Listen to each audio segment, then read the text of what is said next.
Sejahtera Malaysia, ada satu artikel yang anda mesti tahu. Ada satu artikel dan anda kena tonton video ini sampai selesai, kerana sekarang ini yang paling hangat diperkatakan, yang paling penting, yang paling menarik perhatian seluruh rakyat Malaysia, tidak kiralah anda memang sudah lama berpolitik, baru berpolitik, atau baru nak kenal tentang politik.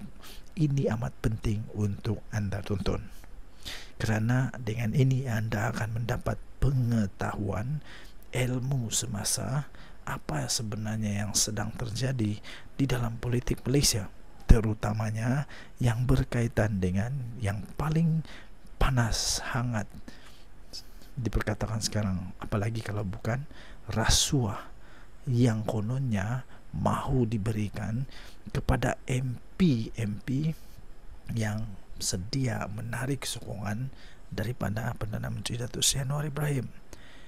Terbaru ada pula dakwaan yang menyatakan bahawa ada parti yang menggunakan 1 bilion, cubaan menggunakan 1 bilion untuk membeli MP untuk jatuhkan kerajaan. Walaupun begitu, ini hanya dakwaan. Ini hanya satu dakwaan, persoalan yang perlu untuk disiasat oleh pihak tertentu, pihak penguatkuasa, SPRM, pihak polis atau siapa saja perlu untuk menyiasat. Terbaru daripada harapandaily.com 9 Januari, siasat dakwaan PN guna 1 bilion beli MP untuk jatuhkan kerajaan.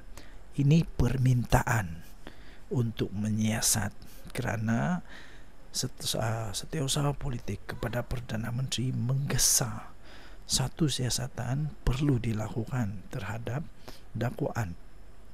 Kononnya seorang pemimpin Perikatan Nasional PN terlibat di dalam usaha untuk membeli individu yang berpengaruh dan ahli parlimen untuk menjatuhkan kerajaan perpaduan. Dakwaan itu hadir selepas sebuah blog mendakwa pemimpin PN yang juga adalah seorang ahli parlimen telah menyediakan dana sebanyak 1 bilion untuk merasuah ahli parlimen kerajaan agar menarik balik sokongan terhadap Perdana Menteri. Persoalannya, siapakah ahli parlimen ini yang telah berjaya menyediakan dana 1 bilion ini? Maknanya dia ini memang seorang yang sangat kaya raya, tidak akan kehabisan duit, terlalu banyak duit. Jadi harapan daripada setiausaha politik kepada Perdana Menteri ini ialah beliau berharap supaya pihak polis boleh menyiasat perkara ini jika benar.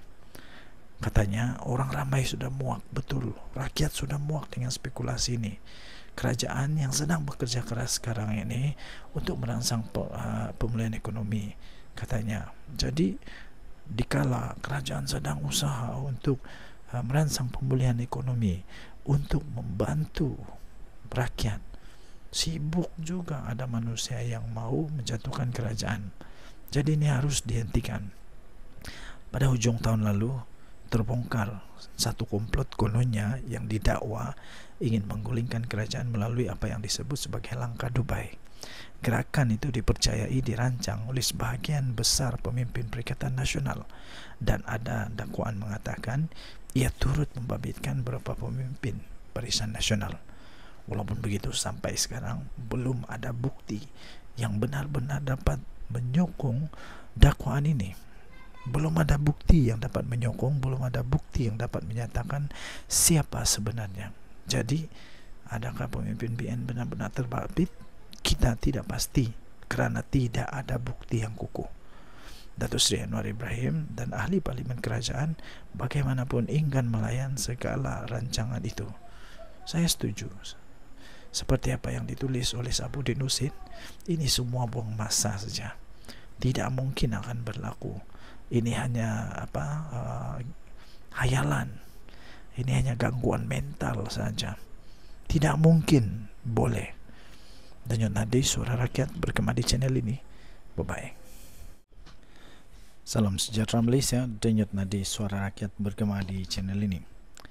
Jangan biar Papa Gomo gugat kestabilan negara. Itu kata seorang yang sudah cukup lama di dalam politik negara Malaysia, sejak dari pemerintahan Najib Razak lagi sehingga sekarang.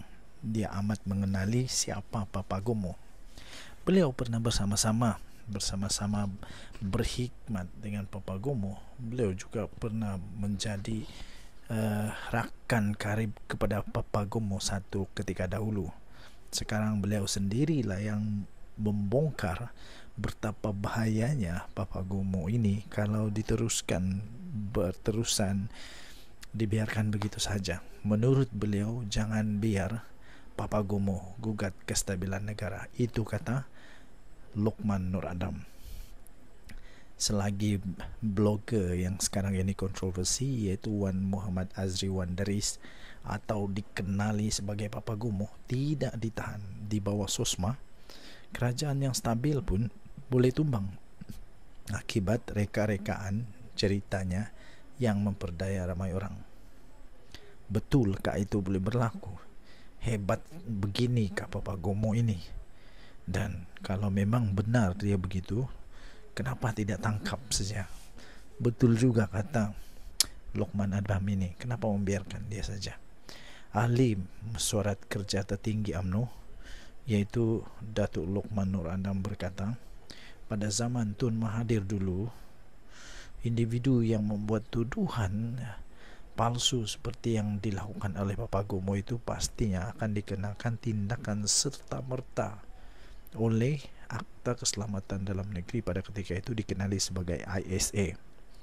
Beliau berkata, individu seperti Papa Gomo ini tidak seharusnya untuk terus dibiarkan sehingga dapat mengganggu gugat kestabilan negara. Katanya, setakat dakwaan di bawah akta hasutan ini nak tunggu selesai bicara manusia yang fitnah melampau sehingga boleh menggugat keselamatan negara, mahu cecah 4 hingga 5 tahun. Oi, lama betul. Zaman Mahathir dulu manusia macam ini dah lama dalam ISA. Katanya lagi, selagi manusia macam ini tak kena SOSMA, silap-silap kerajaan yang stabil pun boleh tumbang, boleh benar-benar tumbang akibat ramai sangat yang percaya cerita rekaan tentang cyber upahan ini, katanya. Tak salah bagi kebebasan bersuara, kata Luqman Nur Adam, tapi membiarkan kebebasan memfitnah kerana mahu dilihat kononnya cuba melindungi hak bersuara bakal mengundang malapetaka, dan ini umpama menggali lubang kubur sendiri, katanya. Tambahnya lagi, sungguh pun PM berhak memaafkan dan tidak mengambil tindakan ke atas manusia-manusia yang memfitnah beliau ini. Janganlah pula hak rakyat untuk terus kekal menikmati kestabilan politik dan ekonomi dinafikan sehingga kita akhirnya kembali semula ke zaman kegelapan Perikatan Nasional, katanya di Facebook.